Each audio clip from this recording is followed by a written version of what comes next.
Good morning, students. In the previous class, I discussed the meaning and history of taxation, features and objectives of taxation, and types of taxation. Today, in this class, I want to discuss methods of taxation, income tax rates, how to conduct income tax rates on personal income. Next one, important words and important points in the taxation. And next one, residential status of individual person. So in previous class already I discussed the how to conduct the income tax and how to conduct the taxation on the personal incomes, and what is the history and what are the objectives, and how many governments are conducting the taxation in India. Everything I discussed in the previous classes. So in this class, I will discuss these concepts of in first year. Methods of taxation. Methods of taxation. There are mainly two types of methods is there in the calculation of the taxation. First one is blanket rate method. Second one is slab rate method. So now I will discuss the blanket rate method. Blanket rate method means it is a single rate of percentage and it's a calculated on the personal income. Like it's a group of percentages is there, and that group of percentages income tax rates calculated on the personal income. And slab rate means it is also different tax rates is there, like a slab wise, and that slab wise is calculated on the personal income only. Blanket rate method it is used in so many countries, but it is not a famous, it is not a correct method. In India, it was discontinued in 31st March 1939. Before 1939, our Indian government also we have to use the blanket rate method only for calculation of taxation. But after 31st March 1939, our India is discontinued and stopped the blanket rate method. Why? Because it is not a correct suitable method for so many countries. In this method, they calculated the higher rate tax and higher amount you have to pay tax to government. So that is not in a common man, normal marks. We cannot pay like the tax amounts to government. So this is a not correct method. But some of the countries you have to using the blanket rate method also. Now also you have to using the blanket rate method some of the countries. But most of the countries and very popular slab rate method you have to use the so many countries. Most of the majority countries we have to use the slab rate method only in the calculation of the taxation system in their countries. Now our Indian government also we have to using the slab rate method only. Now I will give you one example that time you can easy to understand what is the difference between the blanket rate method and the slab rate method. Now I will give an example. Some person land income is 5,09,000 rupees. So this is the annual income. So the person eligible to pay tax to government. So how do he pay tax to in two different ways? Two different ways means two different methods. First method is blanket rate method. Second method is slab rate method. So according to this one, we have to see tax rates now. 2,50,000 to 5,00,000 rupees, 5%, and 5,00,000 rupee to 7,50,000, 10%. So we have take same example applicable to in this income. So how to pay in blanket rate method and how to pay in slab rate method. In first blanket rate method we can see 5,05,000 rupees means 5,09,000 rupees means he is a person cross the 5 lakhs rupees and his income annual income is more than the 5 lakhs rupees and less than the 7 lakh 50,000. Okay, so that means he has eligible to pay 10% tax on his income, annual income. So like that. So in the blanket rate method, so now he pay 5 lakhs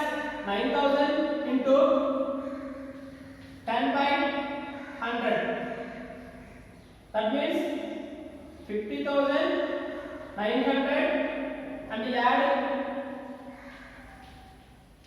cents also. This is blanket rate method. Second one, slab rate method.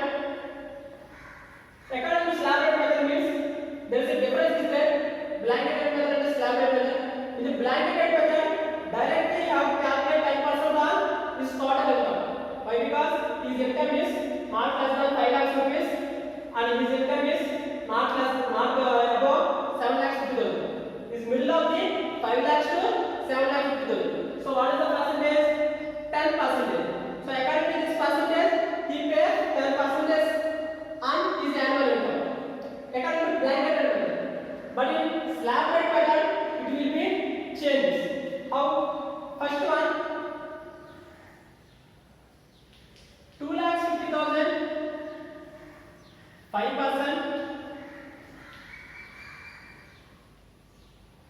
12,500. Next one, 9,000. How much? 5 lakhs, 9,000. Here 5% is 2 lakhs, more than 2,50,000 means 5%. This slab rate they calculate like that only. First one is 5% and 2,50,000. Next one is more than 5 lakhs, 9,000 is there. So 9,000 into how much percentage? 10%. That means 900. So that means 13,400. So this is the difference between blanket rate method and slab rate method. In the blanket rate method, they calculated the tax on entire tax rate on total income.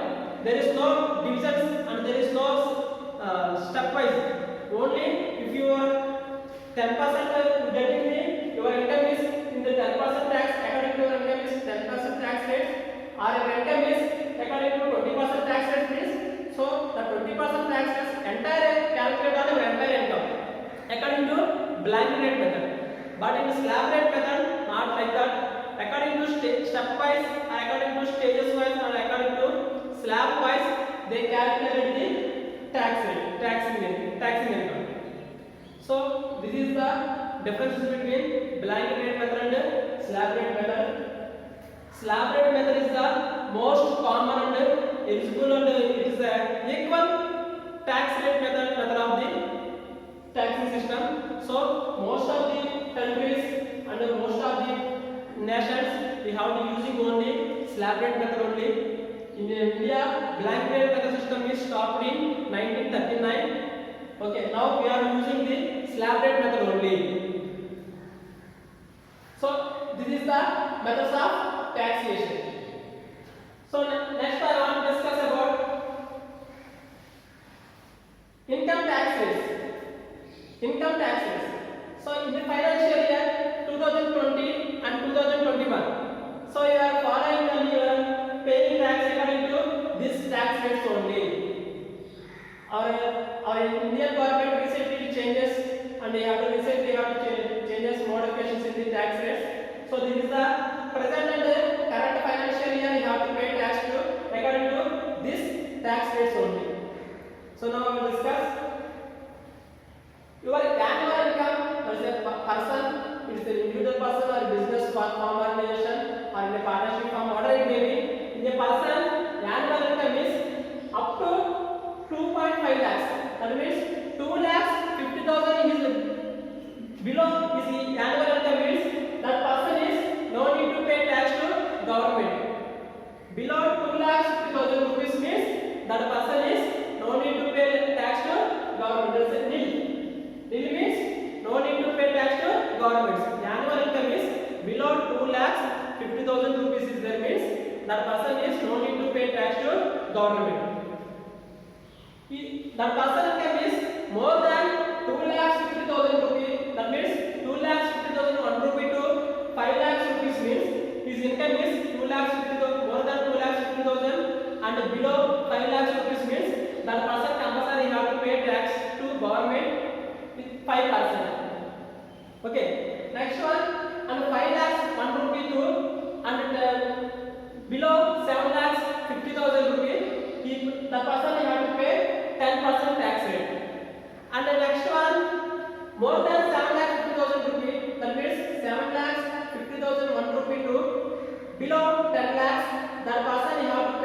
government 15%. Next one, 10 lakh 1 rupee to 12 lakh 50,000 rupees, and his income is more than 10 lakhs 1 rupee to and below 12 lakhs 50,000 rupees means that person pay tax 20% tax.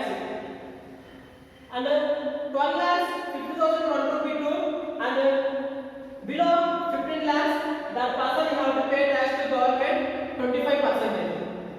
And last one is above 15 lakhs rupees. That is 15 lakhs or 30 lakhs or 40 lakhs or 50 lakhs, whatever it may be. Above 15 lakhs is the annual income of any person. That person compulsory have to pay 30% tax to government. So our present financial year and last year also that the government have introduced this new tax rates, and according to this tax rates only that person or the person income is any middle of these ranges. According to these ranges, according to which method, slab rate method, that person will have to pay tax rate to government. So this is the income tax rates, total income of the persons, and the tax rates. According to this method, so this tax rates only that the persons they have to pay tax to government in the method of slab rate method. That slab rate method means according to slab wise they have to pay tax to government on his total income of the person or assessment.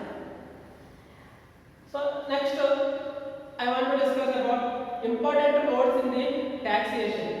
Important codes means important concepts and important contents. First one is person and assessment. Here person means person includes an individual person, a partnership firm person, or a joint undivided Hindu family person, or a formation of a company, or an artificial person, or a judicially custody person, or any other municipality corporate companies person. Any person means this all the persons are including the person only. Person is not only individual person. It's one of company according to Companies Act 1956 registered to our company means that is also included in the person only. So this all the items are the categories. If any person is eligible to pay tax means that person is compulsory have to pay tax to government. So in according to Income Tax Act, person includes an individual person, a joint Hindu undivided family person, or any partnership firm partners, or any company, or any local authorities, or any incorporated companies. This all this includes in the person only. Next one, SSC. SSC means who is the person pays tax on his annual income, or according to Income Tax Act. Some of the money you have to pay tax to Income Tax Authority. That person is called as SSC. SSC means any person pays income tax to government means that person is called as SSC. In other words, any sum of the amount or any sum of the small amount or whatever amount you have to pay to according to Income Tax Act to pay to Income Tax Authority. That person is called as an SSC only. So first one is person and SSC. Next one, previous year and assessment year. This is very important. Previous year and assessment year. So previous year and assessment year. First of all, I want to discuss about financial year. Financial year means it consisting of 12 months. Financial year means it consisting of 12 months. It's a start on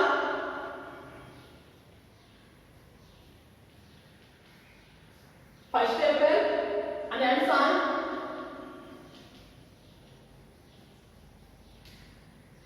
March 31.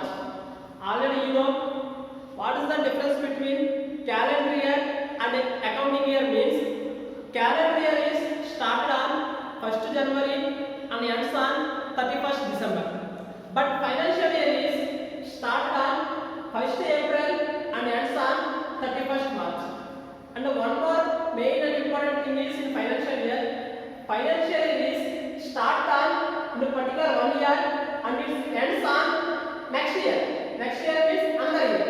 So that is the difference between the normal calendar year and the financial year. Our income tax authority or our Indian government, you have to follow only financial year only. You have to follow only financial year. That means our income tax or our Indian government that everything you have to start on 1st April and that the year is ends on 31st March. Present our financial year is 1st April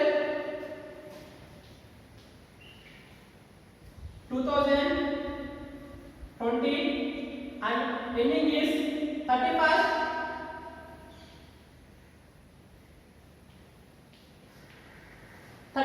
March 2021. This is the present financial year of this current year.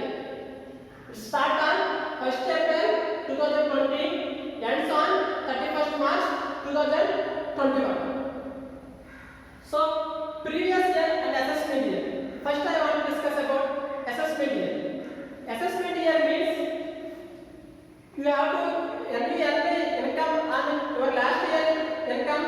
This year you have to pay tax means this present year is the assessment year. And which year you are paying tax to government, that year is called an assessment year. Okay. That means last year you earned income. This year on the earned income of last year, this year you have to pay tax to government. So this year is the assessment year and the last year is the previous year. Previous year means you earned income on the last year. For example, this is the April 1st April 2020 and 31st March is the 2021. So this is the present financial year. So now in this year April month you pay tax to government means this is the assessment year. This is the assessment year means this is the financial year assessment year. Previous year is 2019 to 2020. This is the previous year.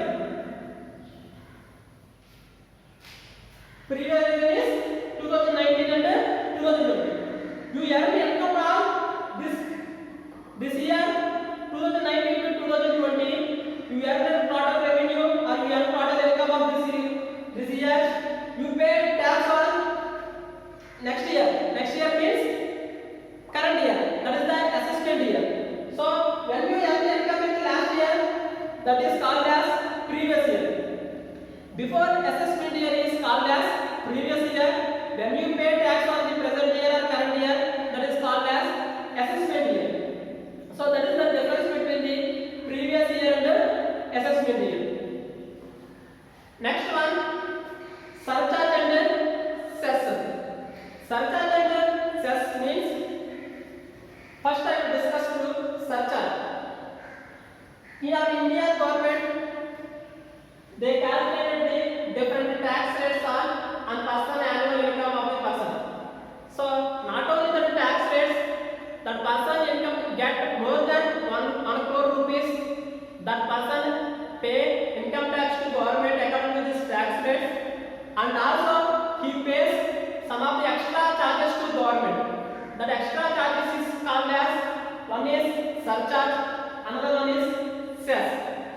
Cess is applicable to all the persons who are paying income tax or you are paying tax to government.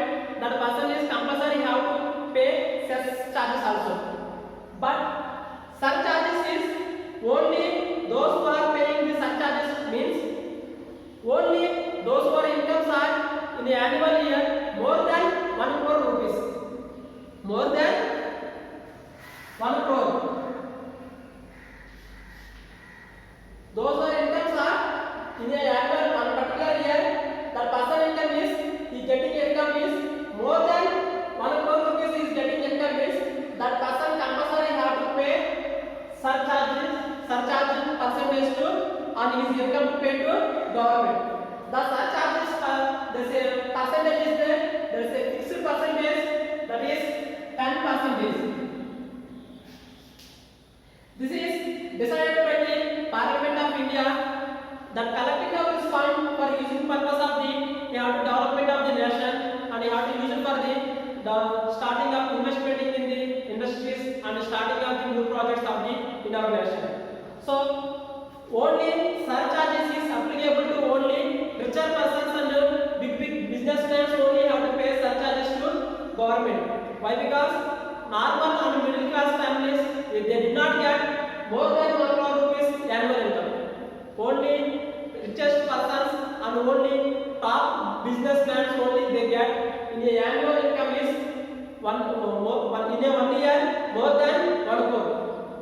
That type of the persons only we have to pay surcharge with 10%. That is income tax rate is normal only, as usual only.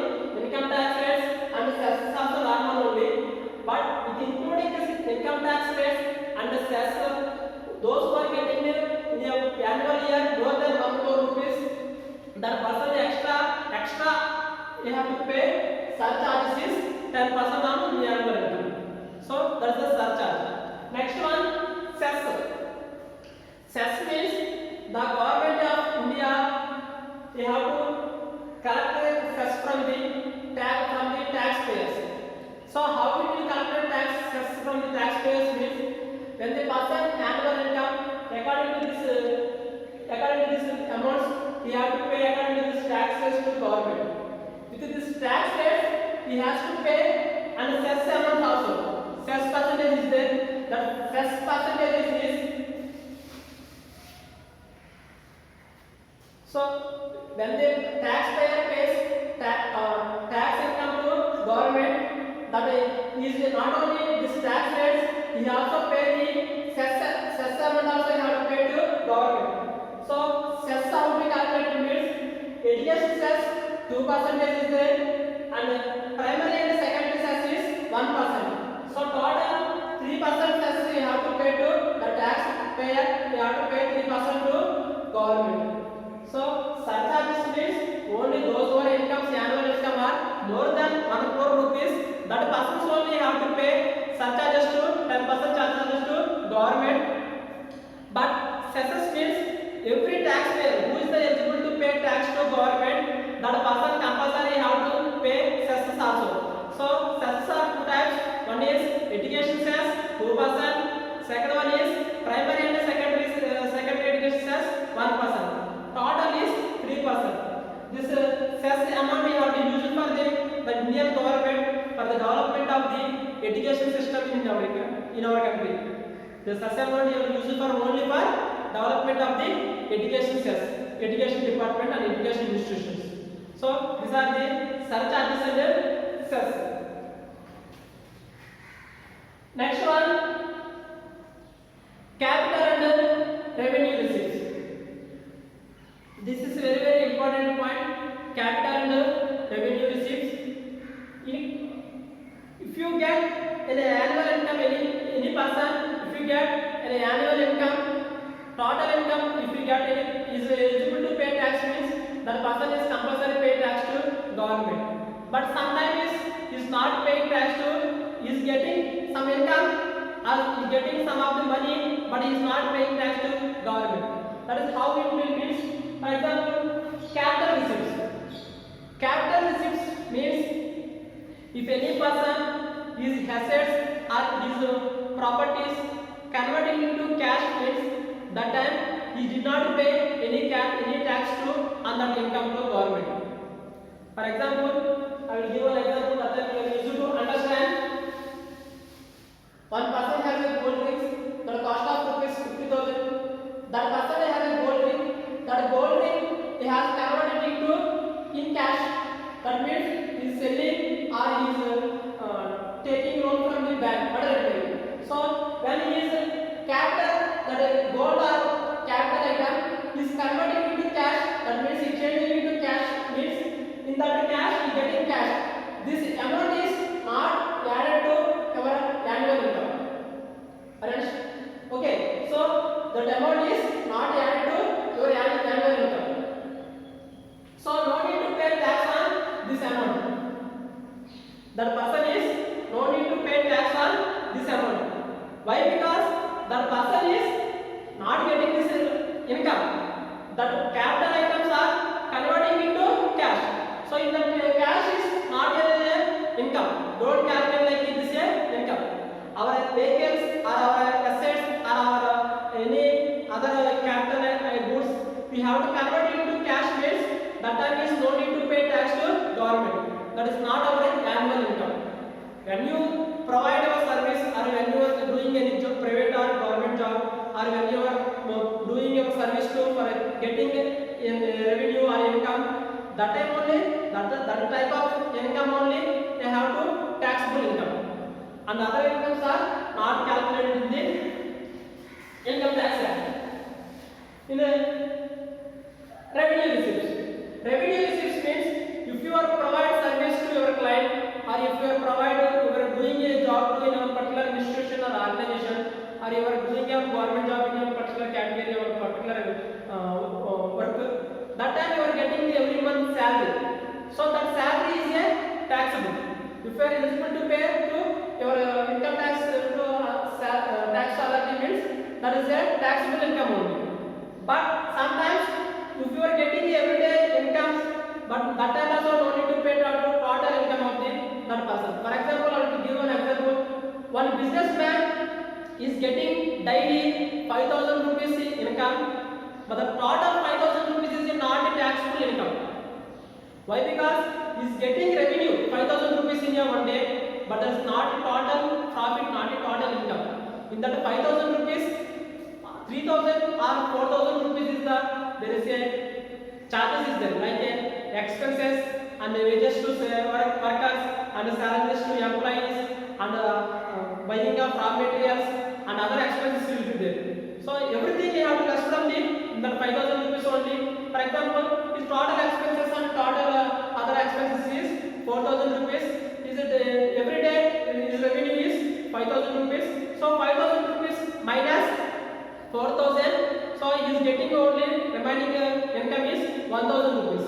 So now we have to taxable income is how much? 1,000 rupees only. Not 5,000, not 4,000. His total revenue is 5,000 in a one day, but his taxable income is only 1,000 rupees. 5,000 is the total revenue minus all the expenses is 4,000 equal to 1,000 rupees is the total revenue of profit. So this that businessman you have to pay tax to government only for this on 1,000 rupees only, not for 5,000 rupees, not for 4,000 rupees. So this is also important point is capital and revenue receipts. When you calculate the taxation, that time also you have to pay, you have to calculate it like this only. So according to this one only, you have to see the capital revenues or normal revenue or revenue receipts or revenue receipts minus total income minus expenses is equal to taxable income. So this is the third one. Next one is progressive and regressive taxes. Next important short essay question: progressive and regressive taxes. Progressive and regressive taxes, there is a differentiation is there. In progressive taxes means if personal income is increased, that the tax rates also increase. In a progressive taxes, if your the personal income is increasing, the tax rates also increase. It is like a direct tax, income tax is income tax. If one personal income is increasing, the tax rate also increase. You can see here example is that one personal income is 2 lakhs to 5 lakhs, the tax rate is 5%. If the personal income is increasing, like 7 lakhs to 10 lakhs is below the 10 lakhs means the person you have to pay higher tax, 15%. Same like that, 12 lakhs to 50,000 and below for 15 lakhs means the person you have to pay 25%. When the personal income is increasing, the tax rate also increasing. That is called progressive taxes. The best example of progressive taxes is income tax. That is the progressive tax. Next one, regressive taxes. Regressive taxes means if personal income is decreasing, the tax rate will be high. That is a quite opposite of progressive taxes. Regressive taxes are quite opposite of progressive taxes. Why? Because progressive taxes are person income is increasing, tax rate also increasing. But regressive taxes, person income is decreasing, the tax rate will be increasing. Best example of regressive taxes is sales tax. Why? Because sales tax is the indirect tax collected on goods and services. So the regressive taxes is when cost of the products or cost of the goods are equal for all the persons. All the persons means poor people and rich people or middle class family. It is a cost of the products or cost of the goods are equal for the all the persons. When you are buying any product, that time in the product cost, not only the product price include cost of the product, profit of the product, and tax of the product also included in the price of the product. So regressive taxes is poor people also paying same tax rate and rich persons also paying the same tax rate when they are paying the products and goods. So poor people income is less than 1 lakh rupees in the annual income. Rich person's income is in the annual income is more than 10 lakhs. But the both persons are buying our product means they are paying a equal tax rate to government. That means when his personal income is decreasing or low income, that person has to pay higher tax rate. So that is called as regressive taxes. So progressive taxes is and regressive taxes is, there is a difference between the both taxes. Progressive taxes best example is income tax. If person income is income decreasing, that tax rate also person income is increasing, tax rate also increasing. Regressive taxes is person income is decreasing, tax rate will be increasing. So these are the main and important words and concepts of the taxation.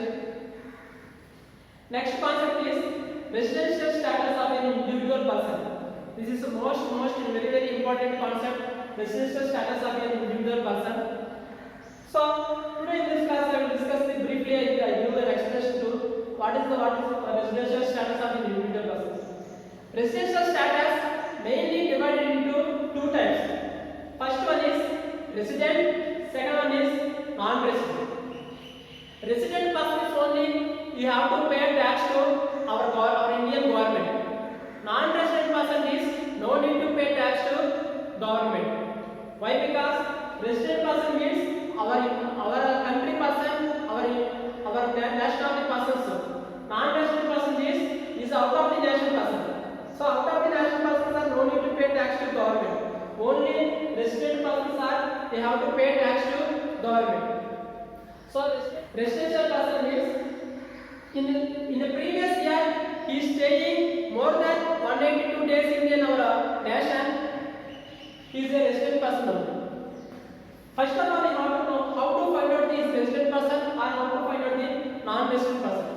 If he is resident person means how to find out means a resident person means in a previous year he is staying in more than 182 days in our nation, that is called as resident person.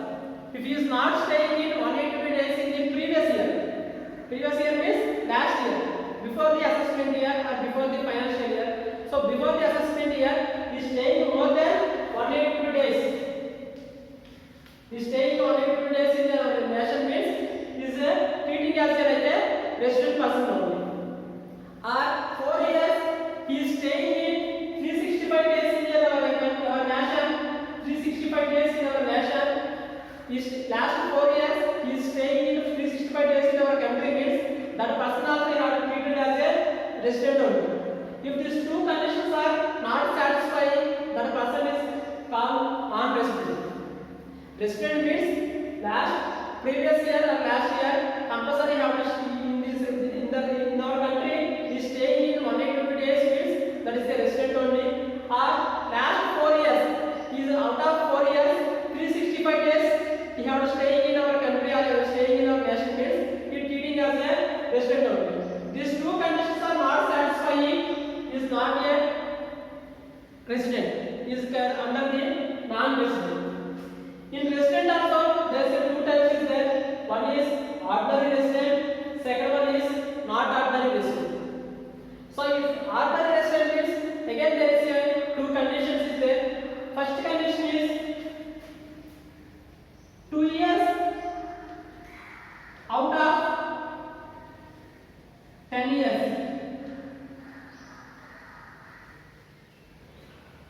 2 years out of last 10 years. In the last 10 years, any 2 years he is staying in our nation or is staying in our country means he called as a ordinary resident. If you are is ordinary resident means again you have to call satisfy the two conditions. First condition is just checking our is resident is 2 years of is living in our last 10 years in our country means is called as a ordinary resident. A second condition is 730 days in the last 7 years. He is staying 730 days in the last 7 years means if he is staying in 730 days in the last 7 years means he is called as a ordinary resident.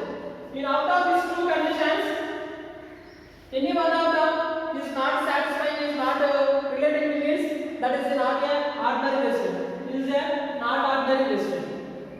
Okay, so residential status divided into two types, resident and non-resident.